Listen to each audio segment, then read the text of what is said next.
Hello everyone, welcome to in conversation with episode 3। मैं आयुष सक्सेना और मेरे साथ हैं मिस्टर विशाल साहनी, जिन्हें किसी भी तरीके के इंट्रोडक्शन की जरूरत नहीं है।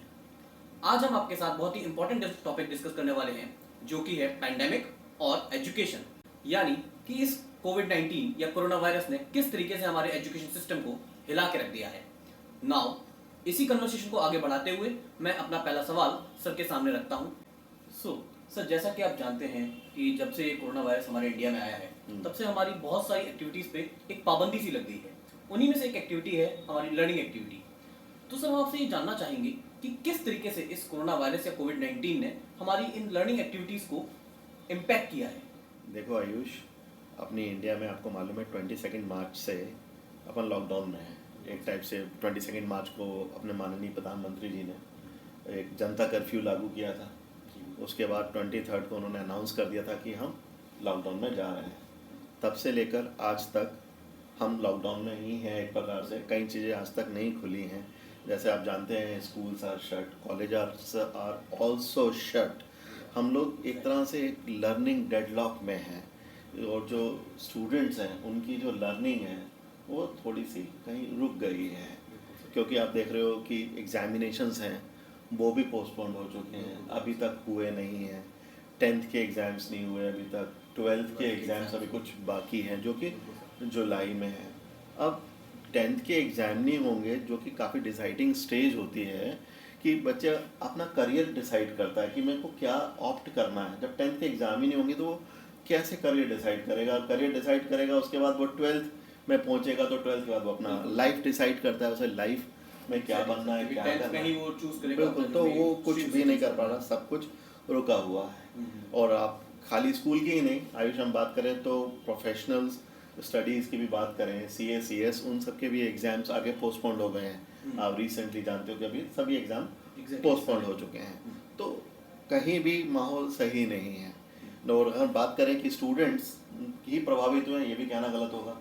Teachers are also impacted from this कोविड-19, क्योंकि अभी तक टीचर्स जो है वो फिज़िकली पढ़ा रहे थे 1-to-1 क्लास में आके स्टूडेंट्स को। उनके लिए भी ये ट्रांसफॉर्मेशन काफ़ी डिफ़िकल्ट लग रहा है मेरे हिसाब से, कि वो डिजिटल प्लेटफॉर्म पे जा रहे हैं, जबकि उनको इतनी हैबिट नहीं है, कभी उन्होंने इतना यूज़ नहीं किया है, लेकिन आज उनको उसी के ऊपर जाकर क्लासेस लेनी पड़ रही हैं जिसकी वो हैबिचुअल नहीं है। कैमरा फेसिंग इश्यूज, वो पढ़ाने का फ्रेंडली नहीं है, मतलब काफ़ी डिफ़िकल्टीज फेस कर रहे हैं।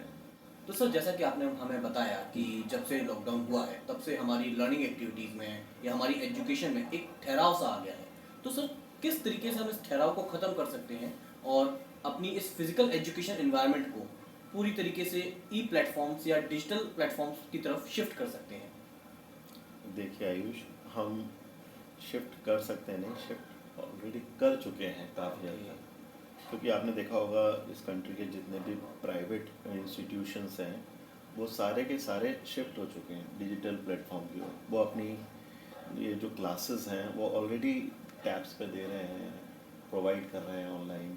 गवर्नमेंट भी इस डायरेक्शन में स्टेप्स उठा चुकी है। आपने माननीय प्रधानमंत्री जी ने भी इस बारे में अनाउंसमेंट की थी कि वो एजुकेशन से related 12 DTH news channels launch कर रहे हैं। वो बहुत ही जल्दी ऑन एयर होने भी वाले हैं। तो ई शिक्षा प्लेटफॉर्म, पोर्टल्स वगैरह से बहुत कुछ काम उनका चल रहा है, वो काफ़ी तरह से शिफ्ट कर चुके हैं। सर, जैसा कि अभी आपने हमको बताया कि जितने भी प्राइवेट एजुकेशन इंस्टीट्यूशंस हैं या गवर्नमेंट एजुकेशन इंस्टीट्यूशंस हैं, वो सभी अपने आप को इस फिजिकल एजुकेशन एनवायरनमेंट से ई प्लेटफॉर्म्स या ई लर्निंग की तरफ शिफ्ट कर रहे हैं। तो सर, इन्हीं के साथ एक और इम्पॉर्टेंट सेक्टर है जो बहुत इम्पॉर्टेंट है इस एजुकेशन इंडस्ट्री के लिए, दैट इज़ प्राइवेट कोचिंग्स और प्राइवेट कोचिंग इंस्टीट्यूशंस। तो सर, जैसा कि आप भी एक प्राइवेट कोचिंग इंस्टीट्यूशन के फाउंडर हैं, that is Sahni study centre. तो सर, आप लोग किस तरीके से इस शिफ्ट में अपने आप को एडजस्ट कर रहे हैं या किस तरीके से अपने एजुकेशन एनवायरनमेंट के अंदर बदलाव ला रहे हैं? देखो आयुष, इसके लिए हम अपने एजुकेशन डिसेमिनेशन मॉडल को कम्प्लीटली डिजिटल प्लेटफॉर्म पे शिफ्ट कर चुके हैं। Okay sir. इसके लिए हमारे इंस्टीट्यूट ने एक ऐप डेवलप किया है, सानी स्टडी सेंटर, जो कि गूगल प्ले स्टोर पे अवेलेबल है। वहाँ से स्टूडेंट्स इसको डाउनलोड कर सकता है। डाउनलोड करने के बाद वो स्टडी सेंटर में ज्वाइन कर सकता है अपने आप को as a student, okay, register करा रजिस्टर करा सकता है। उसके बाद उसमें उसको लाइव लेक्चर्स अवेलेबल हो जाते हैं, ओके रिकॉर्डेड वीडियोस भी उसमें डले हुए हैं पास कुछ हमारी क्लासेस के, साथ में नोट्स भी अवेलेबल हैं, ओके साथ में ऑनलाइन टेस्ट देने की फैसिलिटीज़ भी स्टूडेंट्स को इस समय में हम प्रोवाइड कर रहे हैं। ओके साथ ही साथ उनका हम कंप्लीट फॉलोअप भी करते हैं कि कहीं किसी को कोई प्रॉब्लम तो नहीं है, कहीं प्रॉब्लम अगर आ रही है तो उसको हमारा पूरा टीचिंग फैकल्टी जो है वो दूर करने की पूरी तरह से कोशिश करती है। तो सर आपकी जो ऐप है उस पे रिकॉर्डेड वीडियो के साथ साथ क्या लाइव इंटरेक्शंस भी अवेलेबल हैं? हाँ, बेसिकली कि हम लोग जो है लाइव क्लासेस ही ज़्यादा लेते हैं। ओके मैं केवल रिकॉर्डेड वीडियो पे बिलीव नहीं करता, ओके लाइव क्लासेस ही हम रेगुलरली ले रहे हैं कंटिन्यूसली। जैसे कि मैंने आपको बताया था पहले कि हम इसके लिए 3 months e learning education program already run कर चुके हैं, ओके तो उसके बाद ही हमने इसके स्टेप्स उठाए थे। ओके तो हमने कहा कि रिकॉर्डेड वीडियो से बच्चा ज़्यादा सीख नहीं पाता, जी लाइव इंटरेक्शन की बात कुछ अलग ही बिल्कुल, होती है। क्योंकि जब उसे डाउट्स होंगे या क्वेरीज होंगी तो बिल्कुल। वो उसके लिए एक बहुत इंपॉर्टेंट है कि उसकी एट द टाइम सॉल्व हो जाए। इमीडिएटली वो चैट या के थ्रू या वॉइस के थ्रू बिल्कुल वो बात कर सकता है, उसकी हम बिल्कुल उसी वक्त एट द टाइम ही सारी सारी क्वेरी सॉल्व कर देते हैं। Okay sir. सो सर जैसा कि आपने बताया कि आपका ये जो ई लर्निंग प्लेटफॉर्म है वो काफ़ी मुझे बहुत अच्छा लगा, इसमें काफ़ी सारे अच्छे फीचर्स हैं। तो सर इसमें स्टूडेंट्स के साथ साथ पेरेंट्स के लिए क्या अवेलेबल है? लाइक पेरेंट्स कैसे अपने बच्चों की परफॉर्मेंस को ट्रैक कर सकते हैं?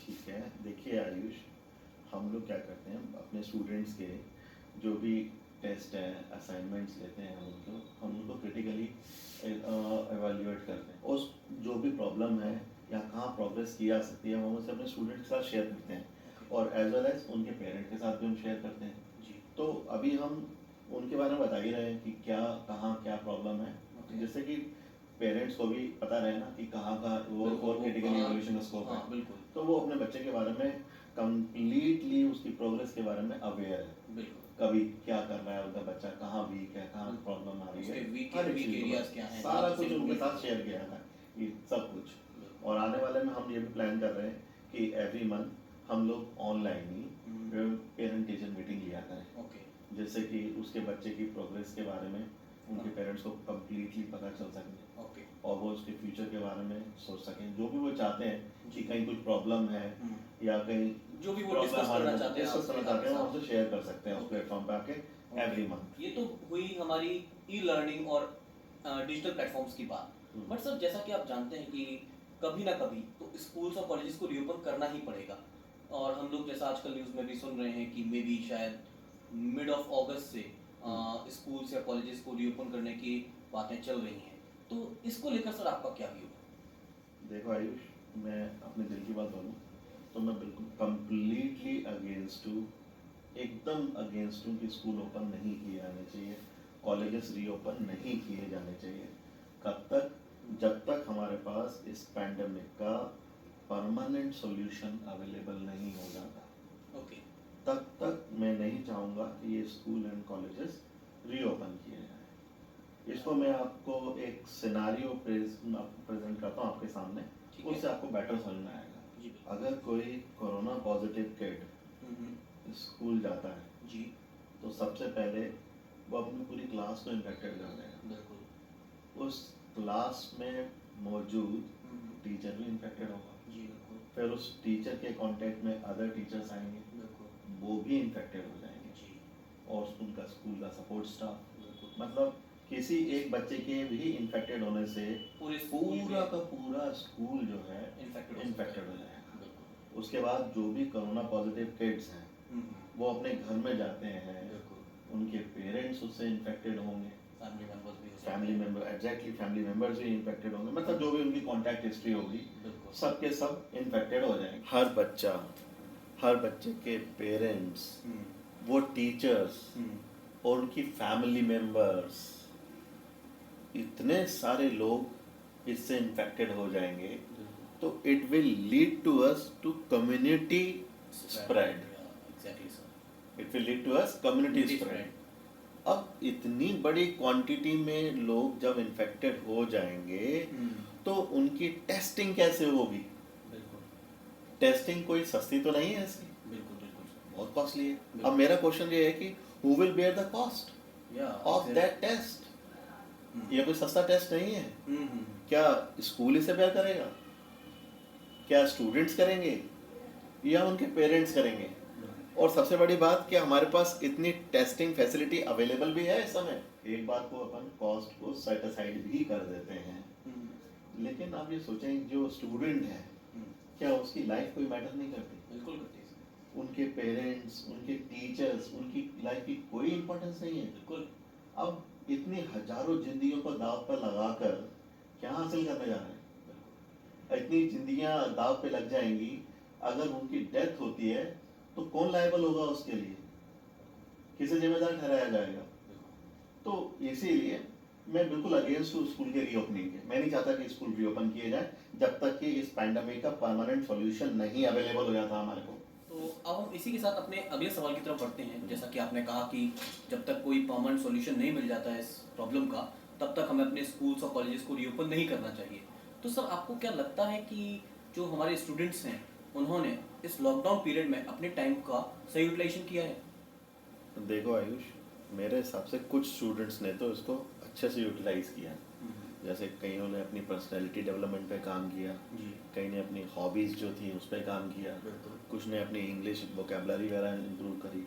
लेकिन कुछ एक बहुत बड़ा वर्ग ऐसा भी है जो इससे हटके काम कर रहा था। जैसे यूट्यूब वर्सेस टिकटॉक पे कैरी मिनाटी को जस्टिस दिलाना, नेटफ्लिक्स और अमेजॉन प्राइम को सब्सक्राइब कर लिया, लेकिन एजुकेशन इंस्टीट्यूशन को अनसब्सक्राइब कर दिया। और कईयों ने तो पीयर प्रेशर में आके मनी हाइस्ट के सीजन 1 तक देख डाले। बिल्कुल। और कई फ्यूचर लॉयर जो हैं अपने, वो सूट सीजन 1 तक पहुंच रहे हैं, वो भी देख रहे हैं साहब। हाँ, वो तो है। जबकि ऐसे में होना ये चाहिए कि एक दिन तो स्कूल खुलेंगे, तो वो उस समय अपने आप को से डिस्कनेक्ट महसूस करेंगे। मेरे हिसाब से स्टूडेंट्स को इतना सारा एजुकेशन मटेरियल अवेलेबल है यूट्यूब वगैरह पे, वो उन्हें थोड़ा यूज़ करना चाहिए। वो उनको पढ़ाई में थोड़ा ध्यान देना चाहिए, है ना। अपनी एजुकेशन पे अगर फोकस करेंगे तो ग्रोथ तो वहीं से पॉसिबल है। मैं ये मना नहीं करता कि आप एंटरटेनमेंट से एकदम कट जाओ। एंटरटेनमेंट में भी वहाँ पे भी देखा जाए तो वहाँ भी कुछ अच्छे कंटेंट हैं जो आपको ग्रोथ दिला सकते हैं, आपके अंदर कई सारी क्वालिटी डेवलप कर सकते हैं, बहुत कुछ कर सकते हैं। लेकिन इनको केवल उतना ही देखना चाहिए जितना एक सब्जी के अंदर नमक। अगर आप सोचो कोई सब्जी बना रहे हो, उसके अंदर आपने जरूर से आना डाल दो तो सब्जी कितनी स्वादिष्ट लग सकती है, आप समझ सकते हैं। तो वही हाल स्टूडेंट्स को भी है, समझना चाहिए कि उन्हें कितना ये डेटा कंज्यूम करना है और कितना एजुकेशनल डेटा उनको, और पढ़ाई करें और अच्छा एजुकेशनल मटेरियल कंज्यूम करें। बस मेरा इतना ही कहना है स्टूडेंट्स से। Okay sir. तो guys, this is all about today's conversation.